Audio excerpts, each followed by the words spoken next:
Le damos la palabra a la doctora Brigitte Baptiste. Bienvenida. Bueno, muy buenos días a todas y a todos. Un gusto estar aquí en este evento. Muchas gracias por la invitación. Y yo quiero presentarles un poquito una reflexión sobre la relación de las transiciones energéticas y el contexto de las demás transiciones a las que estamos obligados en los temas ambientales y especialmente en Colombia, porque las consideraciones de transición energética tienen que estar muy relacionadas con las cualidades, obviamente, del contexto nacional, del contexto de cada país. Me imagino que para México serán distintas que para Argelia, pero en Colombia tenemos una condición muy particular que es la de la biodiversidad.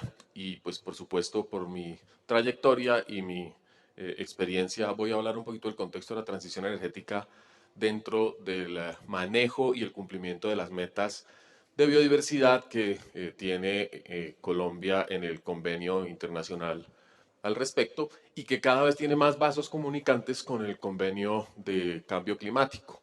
Indudablemente el tema de la canasta energética tiene una expresión muy particular en términos de su efecto y de su impacto en la biodiversidad y también tiene unas oportunidades muy interesantes para definir su trayectoria hacia el futuro.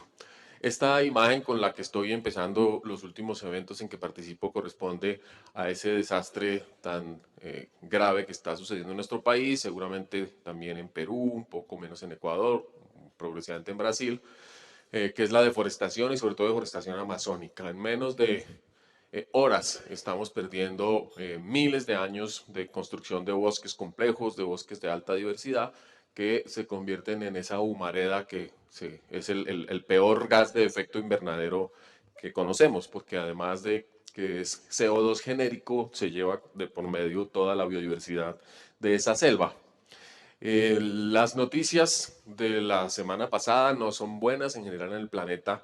Como bien dijeron mis predecesores, el cumplimiento de metas de emisiones no está funcionando. Hay una discusión que va a tener que volverse a dar respecto a los compromisos internacionales. Tenemos el mes de julio más cálido de la historia del planeta desde que tenemos registros en la era industrial. Todos los rojos implican que se están volando las alarmas por encima de las expectativas, de los promedios. Y ahí tenemos unos datos supremamente preocupantes que demuestran que los escenarios pueden estar incluso subvalorando el, el, la trayectoria de cambio que le está aconteciendo a nuestro planeta.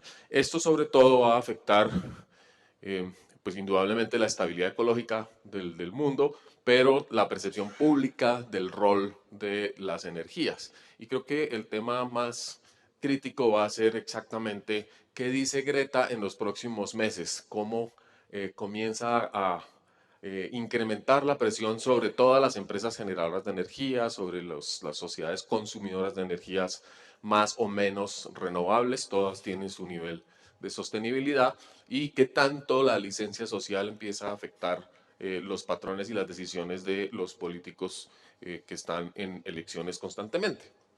De manera que desde mi perspectiva y del instituto realmente creemos que hay una oportunidad de fortalecer el vínculo entre la generación de energías y en especial aquí de la energía derivada del gas y los otros componentes de la gestión ambiental, que tal vez no sean exactamente lo que queremos oír, que es la transición energética, pero sí la transición a la sostenibilidad del conjunto de la sociedad. Entonces, esa transición tiene una cantidad de dimensiones en las cuales eventualmente el trabajo del sector puede ser muy significativo a ayudarnos a construir resiliencia ante todo, que es la última frase que está en esa diapositiva. El gas como proveedor de resiliencia, es decir, como un mecanismo que nos ayuda a comprar tiempo en tanto la innovación, en tanto las decisiones de política, en tanto otros sectores se van ajustando a las condiciones ambientales siempre cambiantes. Por supuesto que no soy experta en los temas fiscales, pero tenemos una clara idea en Colombia, por ejemplo, de los efectos discriminadores del impuesto del carbono respecto a otras energías, y es un tema que ya se ha discutido en otros eventos. Y eso implica entonces una reflexión que seguramente con entre el sector de energías y el Ministerio de Ambiente y el Ministerio de Ciencia y Tecnología deberían llevarnos a una reconsideración de la posición del gas en el resto de actividades económicas. Esa es una gráfica muy antigua del profesor Odum, uno de los ingenieros ambientales más importantes de la historia, que obviamente conectaba todas las formas de energía que tiene disponible el planeta con las dinámicas de la sociedad y en particular con el ciclo económico y generador de bienestar.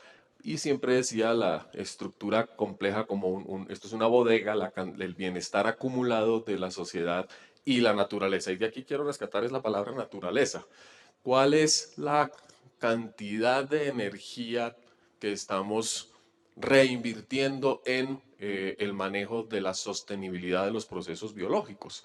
¿O estamos simplemente ignorando que, digamos, todas las formas de energía deberían ser capaces de contribuir no solamente al calentamiento de la economía, al calentamiento planetario y a la construcción de bienestar, sino también a un equilibrio biológico que el planeta requiere? Por ejemplo, la relación que habría entre las distintas formas de generación, distribución y producción de energía con la producción de chocolate, que es uno de los ejemplos que he dado, sobre todo con la industria petrolera, que cada vez más construye esos vasos comunicantes con algunas industrias o algunas agroindustrias que tienen alto valor. En el caso del chocolate, lo que genera esa conexión es la relación que hay entre cambio climático, polinización y efectividad en la producción. Si el cambio climático se dispara más allá de los umbrales funcionales del ecosistema, encontramos que este mosquito deja de existir en los ambientes en donde se puede sembrar chocolate y por tanto la producción de cacao se desploma. Tenemos entonces esos vasos comunicantes que no son solamente con el tema del cacao, sino que están asociados con todos los procesos de producción de alimentos, con todos los procesos de regulación hídrica, con todos los procesos epidemiológicos del planeta, que, insisto, creo que deberían ser parte por lo menos de una exploración más cuidadosa en la estrategia de la transición energética. ¿Cuáles son entonces esos vasos comunicantes? Aquí tenemos los mapas de transformación del territorio colombiano, históricos, acumulados. Fundamentalmente, pues lo que observamos siempre con preocupación es que el deterioro del territorio sigue siendo tremendamente marcado en muchas partes, sobre todo en Orinoquia y en Amazonia. El Caribe está ecológicamente prácticamente destrozado. Es muy, muy complicado y costoso la recuperación de muchas áreas del Caribe. Se está haciendo, afortunadamente, y cada vez más los sectores de infraestructura incorporan elementos de restauración y reconversión, los sectores de minería también de compensaciones ambientales, y en general la industria y la sociedad está volcándose a recuperar condiciones ecológicas en vista del deterioro. Pero hay temas muy, muy delicados y tendencias y trayectorias supremamente, digamos, drásticas que hacen dudar de que vamos a tener la capacidad de revertir la destrucción ambiental, independientemente de cuál sea el modelo de energía que estemos previendo. Entonces, en último caso, la sociedad pareciera estar presionando por el camino a los renovables, pero mientras vamos haciendo esa construcción, estamos acabando con la selva y el tiempo va desajustándose. Cuando tengamos los renovables, tal vez ya la posibilidad de utilizarlos sea realmente mucho más baja. El tema de la biodiversidad y la gestión del territorio entonces se convierte en el mecanismo mediante el cual sectores muy, muy especializados como el de ustedes puede construir unos puentes específicos para mejorar la sostenibilidad del conjunto. Pero eso requiere entonces una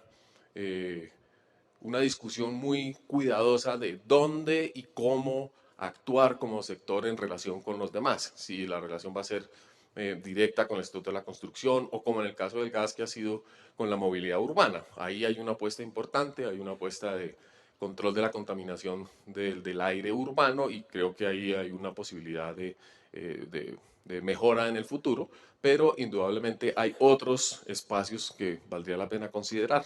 Algunos de ellos están en la imagen y corresponden a la propuesta de transiciones sostenibles que desde el instituto estamos discutiendo y que tienen que ver con los espacios de cambio ecológico en los bosques colombianos, en los ecosistemas silvestres, pero también la minería de oro y carbón en las áreas de montaña y de materias como el cemento y materiales de construcción, o el desarrollo de la agroindustria en áreas de la altillanura, como en el Bichada y en el Meta y Piedemonte de toda la Amazonia.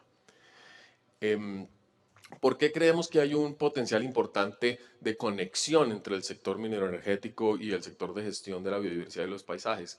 Porque necesitamos energía para mover los paisajes de un estado de insostenibilidad a un estado de mejor calidad. Necesitamos realmente inyectar capital, capital humano, conocimiento, infraestructura para hacer que esos territorios se conviertan en territorios sostenibles. Entonces, de por sí hay actividades que no son sostenibles en el largo plazo porque están basadas en extractivismo, pero eso no quiere decir que no sean fundamentales para la construcción de territorios sostenibles. Y ahí es donde tenemos que entender que la sostenibilidad es un ejercicio de construcción relativa a las escalas de tiempo y espacio en las cuales desarrollamos nuestras actividades.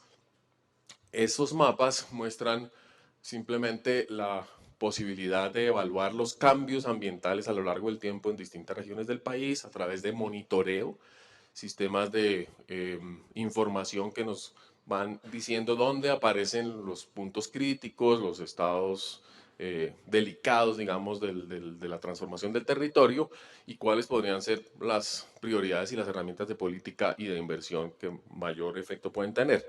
Por ejemplo, en el área del Putumayo, ustedes ven aquí un área que ya fue antes del año 2000 bastante transformada por cultivos de uso ilícito y aquí sigue deteriorándose de manera importante por la deforestación impulsada por el acaparamiento de tierras, por los cultivos de uso ilícito, en fin.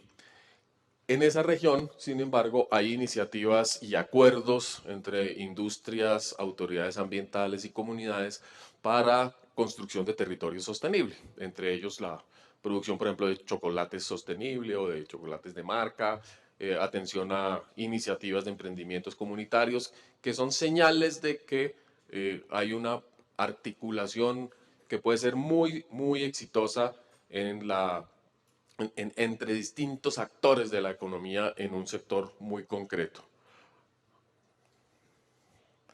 Esta es otra manera de representar esos cambios en la sostenibilidad de los territorios. No me voy a detener mucho en ellos. Esto es lo que está sucediendo en el Putumayo.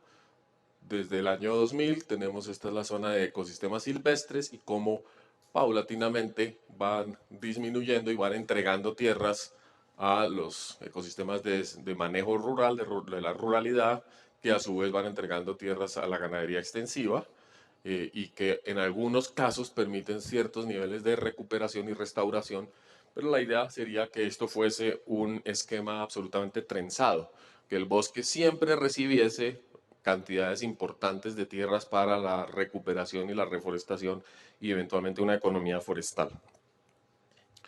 El mensaje es fundamentalmente trenzar, acercar más los sectores de la producción de energía a los sectores de la gestión del territorio, invitarlos a que consideren esas oportunidades que se presentan en todas partes, que nos indican posibles estrategias conjuntas, e insisto en la palabra, para comprar tiempo y construir resiliencia.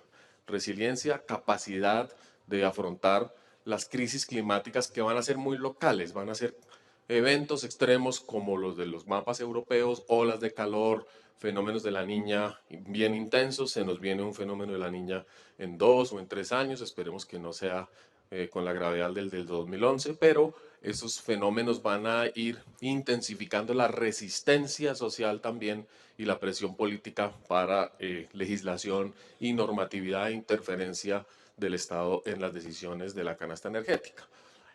¿Cuáles son los espacios en los que podríamos operar de manera muy concreta, identificando los servicios de los ecosistemas que se pueden gestionar de manera prioritaria, bien sea la polinización, bien sea el ciclado de nutrientes, bien sea el control de plagas o incluso los servicios culturales, la generación de espacios de educación, recreación, construcción de identidad, etcétera, etcétera? Aquí hay ejemplos de cosas que se están haciendo en otros sectores y que generan sinergias incluso productivas entre distintos actores. No me voy a detener en ellos. Y estas son los espacios o los ámbitos de transición a los cuales yo los quiero invitar a que se vinculen o que por lo menos estudien la potencialidad de tener un impacto importante para construir sostenibilidad. Obviamente en la conservación pura y dura, digamos las áreas protegidas, ya hay experiencias importantes de ese tipo, pero en el trabajo de conservación y buen manejo y buenas prácticas de territorios colectivos, de áreas rurales campesinas, producción de alimentos, manejo de humedales y comunidades asociadas con la cultura anfibia, para la reconversión ganadera, los paisajes agroindustriales y los propios paisajes que genera la actividad minera energética, el tema urbano y alguno de áreas degradadas. Y tal vez y de manera un poquito arbitraria, voy a escoger una de esas transiciones para concluir con la idea de la resiliencia. Ustedes saben, uno de los sectores que más emite gases es la actividad ganadera, la actividad agroindustrial, pero sobre todo la ganadería tiene un volumen muy importante de emisiones de metano. También es producción de gas. ¿Qué pasa con un sector que es experto en generación y en comercio de gas y que de manera positiva y uno que tiene que restringir o disminuir las emisiones de gases? ¿Cuál podrían ser sinergias más allá de lo simbólico que nos podrían llevar a una disminución importante en las emisiones dentro del sector agropecuario, mejorando la eficiencia de los sistemas productivos y que realmente están muy al alcance de las finanzas de nuestro país? Uno podría coger cualquiera de esos temas y entonces promover el cambio social y ecológico. Insisto, esto no es entonces un tema de transición energética como tal. Hay demasiadas fuerzas en juego para evaluar la transición hacia renovables, hacia otras fuentes de energía. Ustedes lo vieron en los escenarios de las charlas pasadas, a veces a 15, a 25, a 50 años. Dudo que las tendencias climáticas aguanten modelos lineales para el 2050, pero en cualquier caso vamos a tener que reaccionar rápidamente en relación con otros sectores que van en lógicas de tiempo y espacio distintas. Eso es ecología pura, esa es la capacidad que tenemos de entender el funcionamiento del territorio y del planeta de una manera mucho, mucho más integral. Muchísimas gracias.